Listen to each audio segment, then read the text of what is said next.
Basketball for me was the most important thing. So everything I saw, whether it was TV shows, whether it was books I read, people I talked to, everything was done to try to learn how to become a better basketball player. Everything. And so when you have that point of view, then literally the world becomes your library to help you to become better at your craft. The competitiveness that I bring to work every day is really helping people, in a sense, be competitive with themselves, right? If you're animating something, or you're writing a screenplay, or you're composing a piece of music, is that the best you can do? Right? Don't ask me. Don't say, okay, do you approve? Don't ask me. I'm not the musician. I'm not the composer. You know, right? So the competitiveness is more from an individual perspective. Is this the best you can do? And if the answer is yes, then off we go. We talk about this often, and we always talk about the fact that you can learn a lot more from the failures than you can from the successes. And you have to figure out where those landmines are, and then how to best avoid those, or help entrepreneurs, and ourselves included, figure out the clues of where those landmines are. Not that you're going to avoid all of them, right? But it's also, when you do step on one, figuring out, okay, how do you recuperate? How do you balance back and pick yourself up? Dreams they should be pure. I think a lot of times when we're born into this world, we actually wind up going backwards. And it seems like the more we mature, the more responsible our dreams become, and the more governors we put on ourselves and our ability to dream and to reimagine. And it's always a fight for us parents and for you guys to make sure that your dreams always stay pure. And so it's not a matter of pushing beyond the limitations or expectations. It's really a matter of protecting your dreams, protecting your imagination. That's really the key. And when you do that, then the world just seems limitless.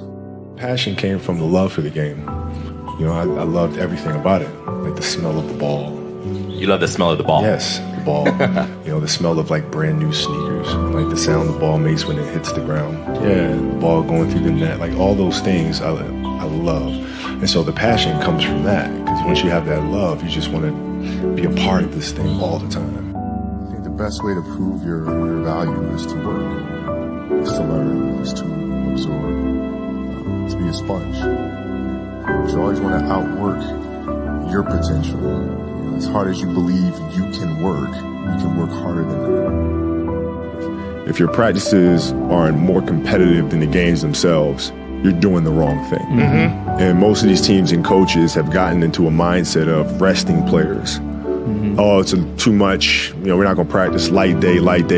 Phil never gave us a light day. Mm-hmm. There's no days off. You show up and you work. Yeah. You practice. Yeah. And practices are going to be worse. They're going to be more physical. There's going to be more trash talking, and I'm going to let you know, right? Yeah. If you didn't show up today, I'm going to let you know. Yeah. And it's going to be embarrassing, and you're going to hate it. But when Game 7 rolls around, the NBA Finals, you will be prepared.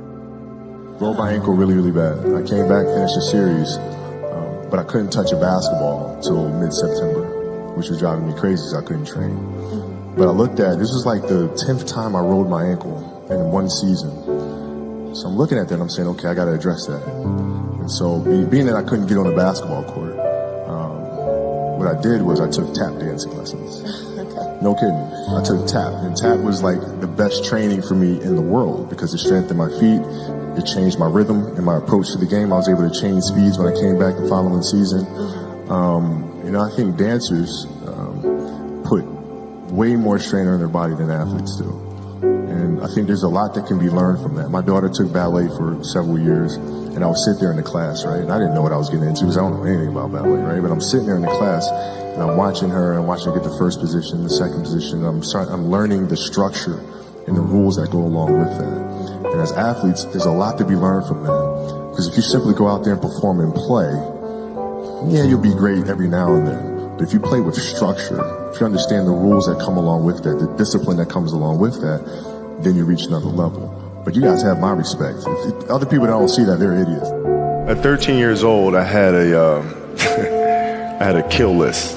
And so, they used to do these rankings. It was Street and Smith basketball rankings. And I was nowhere to be found because I was like 6'4", scrawny, like 160 pounds soaking wet.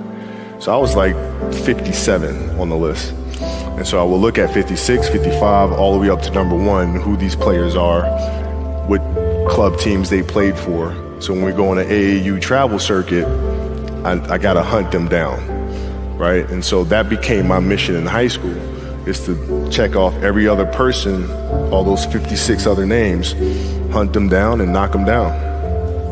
You know, the game is just a part of me. So it never leaves. Even now that I'm retired, you know, everything that I've learned from the game of basketball, I've carried it over into life. Mm-hmm. You know, like basketball has helped me be a better person, a better friend, a better father. Well, because there's life lessons that are within the game, like communication, like unselfishness, like attention to detail, and empathy and compassion. Like all those things are in the game. And as an athlete, if we are aware of those things, it helps us become better human beings.